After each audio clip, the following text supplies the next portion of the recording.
皆さんこんにちは KK です。大家好，我係 KK， 歡迎大家收睇今次嘅節目。好多人嚟到日本旅行都會去著名嘅景點影下相、打下卡。當中例如而家見到關東嘅富士山啦、關西京都嘅金閣寺、大阪嘅道頓窟等等。行完景點啦，梗係要享受下日本嘅地道美食啦。平時做嘢咁辛苦，嚟到梗係要拆翻餐慰勞下自己啊！正所謂唔食得飽啲啊，邊有力減肥啊？係咪？亦都有人會去大型商場，例如三井 Outlet 行街買嘢，衫褲鞋襪、玩具、日常用品、藥品應有盡有，享受購物樂趣之餘，買俾自己又可以買俾朋友做手信。但係如果你係一個中意運動嘅人，有冇地方可以出一身汗，又可以同時玩到好多個運動項目嘅呢？答案就喺今次嘅節目裏邊啦，我會親身帶大家體驗喺日本全國都有分店嘅 Round One Sports Entertainment。嚟到呢度，你只需要俾一個定額嘅費用，就可以喺一定時間裏邊享用所有嘅體育設施噶啦。而當中3個鐘頭嘅放題方案呢，係最受歡迎嘅。喺而家我哋見到嘅官方宣傳片裏邊，可以見到設備十分之多元化。就我去過嗰幾間分店呢，球類設施包括籃球、足球、棒球、排球、羽毛球、保齡球、桌球、乒乓波呢啲受日本同埋香港人歡迎嘅球類活動。而其他有射擊、小型賽車、滾軸溜冰、彈床、卡拉 OK 同埋街機形式嘅遊戲機等等。如果你帶埋小朋友嚟，可以帶佢哋去玩波波池，又或者去漫畫國睇漫畫。所以呢度無論係一個人嚟玩、嚟拍拖，同一班朋友或者一家大細嚟都可以盡興嘅地方嚟㗎。而 Round One 喺全國有超過100間分店，當中有唔少係24小時營業㗎。大家就可以睇住自己嘅行程同埋時間過嚟玩啦。今日呢，我就嚟到呢一間位於千日前嘅分店。入場之後，我第一個玩嘅呢就係桌球。不過喺日本只可以玩到美式嘅桌球，同我哋香港人玩慣嘅英式桌球，佢最大嘅分別就係佢只有15個波，張波台係比較細啲，支 Q 呢亦都輕啲同埋短啲嘅。但係美式桌球有好多唔同嘅玩法，亦都可以好多個人一齊玩㗎。佢喺國內同埋台灣都相當之受歡迎。喺日本其他嘅桌球室裏邊玩呢，一個鐘大概有1000 yen 啦。而我今日只係用咗1690 yen 買咗張學生飛呢，就可以任玩3個鐘啦。打完桌球，我哋去玩下飛鏢啊！喺香港掟鏢呢，一鋪呢大概5蚊或者10蚊不等。而且好多時候都有人排隊嘅，玩嘅時候呢，無形中或多或少都有啲心理壓力。但係喺呢度呢，大家可以同朋友盡情咁玩301、501，又或者自己開一局玩 counting 呢，做下練習咁嘅。場裏邊有飛鏢供應，但係就比較輕身少少啦。而且啲鏢頭呢，好多都爛咗啊，或者熬咗咁嘅。掟歪咗啦，唔怪得知啲飛鏢頭會爛啦。所以唔少人呢，同朋友嚟玩嗰陣時呢，都會帶自己嘅飛鏢嘅。掟爛咗支鏢，店長會唔會嬲㗎？你大鑊啦！方丈份人好小氣㗎。冇咁嚴重係嘛？應該唔使死嘅。另外呢，一個人玩最大嘅樂趣呢，就係耐唔時可以出下古惑啦，咁就可以攞到好高分㗎啦。睇下我又掟中 Triple 20啦。掟完鏢之後呢，就玩我最中意嘅棒球啦。場裏邊有唔同嘅拎，提供唔同嘅球速同埋投球嘅類型，可以同時滿足初學者至到專業球手嘅需要。佢哋提供包括時速65、80、100、120掟直線球嘅拎，而你亦都可以挑戰隨機發球嘅拎嘅。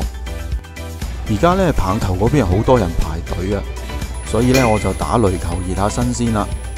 壘球同埋棒球最大嘅分別在於呢，壘球係比較重少少，而且個體積係大啲啲㗎。而且投球手呢係必須用下手掟波㗎，咁所以呢個球速呢就會比較慢啲。投手同埋擊球手嘅距離呢係15.24米，比起棒球嘅18.39米呢就近好多㗎。所以大家見到我身處嗰條拎呢就短過隔離嗰條㗎。不過其實我都只係打過3次啫，所以都唔係好掌握到打擊嘅路線。成日打完之後個波都唔知飛去邊㗎。好彩有網圍住呢，保護到其他人嘅安全。哇！練習咗一陣之後呢，感覺好好多啦。另外拍片有個好處呢，就可以睇下自己個姿勢係點啊。大家唔好好似我咁谷行晒上半身啊，咁樣會浪費好多體力㗎。如果放鬆一啲，而且全身協調得好嘅話呢，其實都唔使用好大力就可以打到好遠噶啦。不過大前提當然係你要打得中個波先啦。嗱，我而家呢就試下安打，感覺呢就好似好容易咁，但係要控制個波打出嚟嘅方向呢，其實都要好高嘅技巧噶。跟住落嚟呢，我就玩隨機發球嘅棒球拎啦。喺日本一般嘅棒球練習場呢，玩一次大概300至400yen不等，每局呢大概掟15至20球俾你打嘅。好似我呢類貧苦嘅留學生啊，一般只係捨得玩2至3鋪嘅咋。但係嚟到呢度呢，至少玩10鋪啊，即係等於出邊4000 yen 噶啦，算做已經翻咗本噶啦。玩放題仲有個好處呢，就係你可以玩啲無聊嘢。我而家呢就試下用左手擊球啦。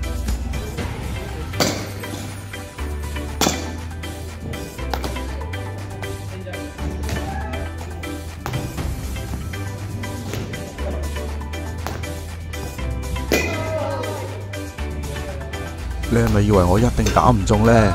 未必㗎。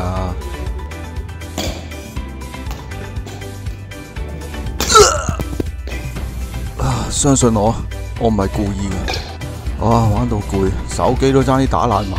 唞陣先啊，睇睇其他人玩啦。呢一個滾軸溜冰場呢係多用途嘅，喺唔同嘅時段呢，佢會提供唔同嘅服務喎。例如小型卡車都會用呢一個場地做賽道㗎。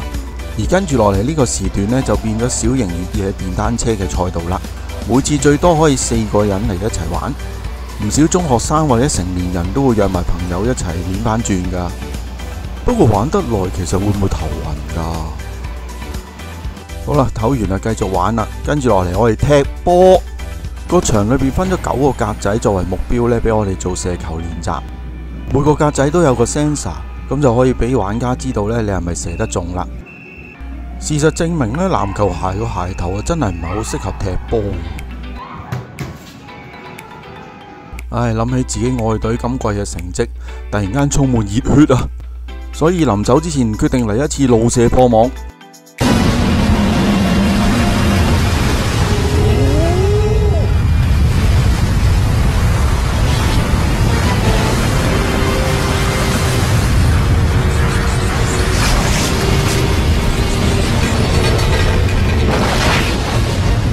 好啦，翻嚟現實啦。今次我哋呢就去玩 boxing。玩之前啊，首先戴好咗個拳套先啦。不過個拳套裏邊呢有啲潮濕啦，亦都有啲發霉。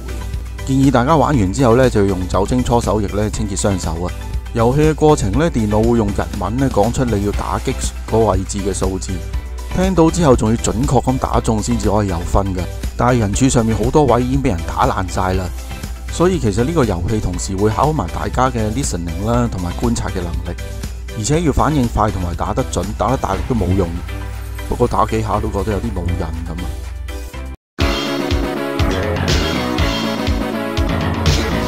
啊！跟住落嚟咧，亂咁打就算。不過唔知係咪每一個男士到最後都係咁樣玩嘅咧？總係覺得咁樣先至係個遊戲嘅精髓。放低個拳套之後呢，我哋就去試下射箭啦。喺電視睇奧運同埋睇《三國志》黃忠啊、呂布啊嗰啲，大家射箭都好有型嘅。今次有機會試下啦。其實三國時代趙雲啊、馬忠、太史慈啊都係頂級弓箭手，但係佢哋就行軍打仗，今日就成為體育競技啦。今次第一次玩就射中個靶做目標先啦。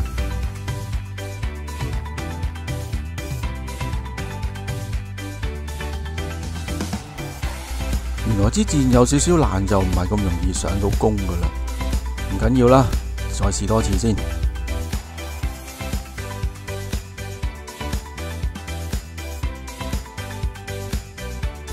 好，至少都射得出去。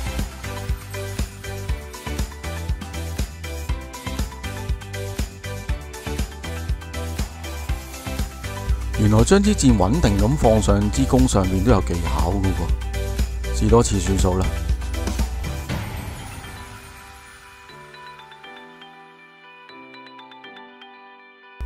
唉，算啦，射箭唔啱我。襯翻今日件衫同對鞋啊，打下籃球啦。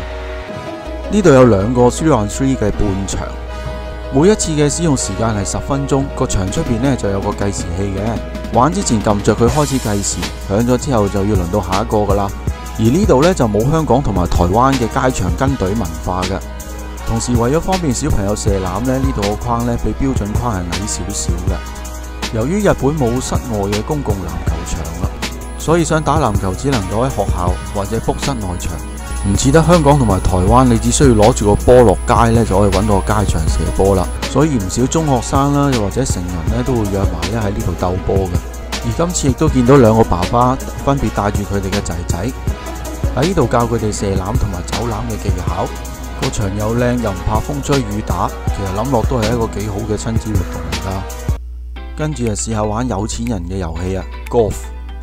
呢一度有一個 golf 嘅模擬遊戲，前面個 screen 會 sense 我哋打出去個波嘅角度同埋力度，從而模擬實際嘅情況噶。當揀好咗遊戲模式之後呢，就可以揀一支自己心水嘅杆啦。Ready 好就可以揮杆噶啦。打中個高爾夫球嗰陣時，啲聲真係相當清脆嘅。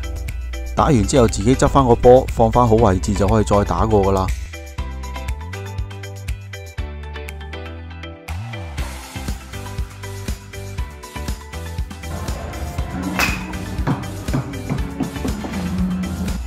嗱，我哋而家用第一身視覺咧睇睇個實際嘅模擬效果啊！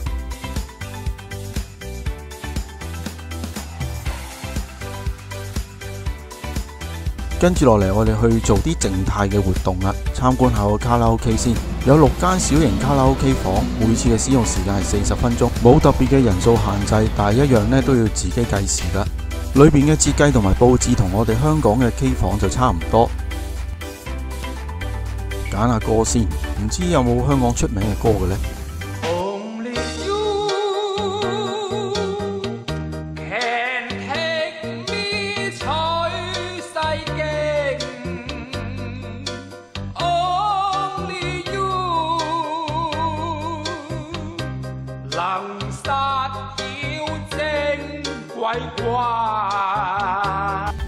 呢度除咗當然嘅日文歌之外呢，有少量嘅中文同埋英文歌。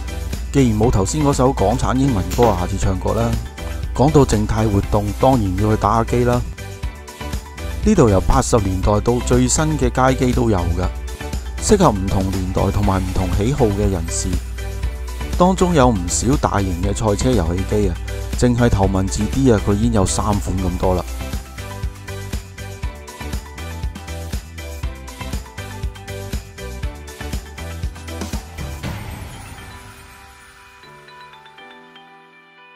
你只需要行去部機前邊撳個掣啊，就可以開始玩啦。所以可以試晒場裏邊所有嘅遊戲噶。呢度好多嘅 game 呢，以往喺香港大概3至5蚊一鋪啦。以前唔捨得玩嘅遊戲呢，而家可以一次過玩翻晒啦。喺我身邊嗰部太空侵略者呢，已經有好多年嘅歷史噶啦，可以滿足一啲想玩舊 game 嘅客人。而眼前呢一啲經典嘅橫向射擊遊戲，只要你中意啊，可以一直玩到全部爆機為止噶。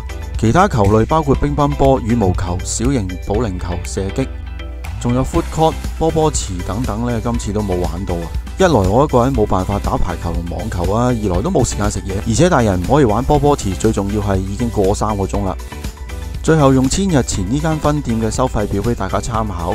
星期6日或者假期3小時放題嘅成人收費係2690 yen， 而如果平日或者朝早嚟嘅話會平好多，就係1590 yen。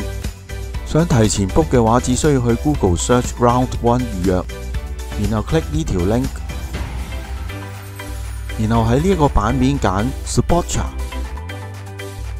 喺呢一個版面裏邊揀好地區、分店、日期、時間同埋人數之後，你就會得到一個 QR code。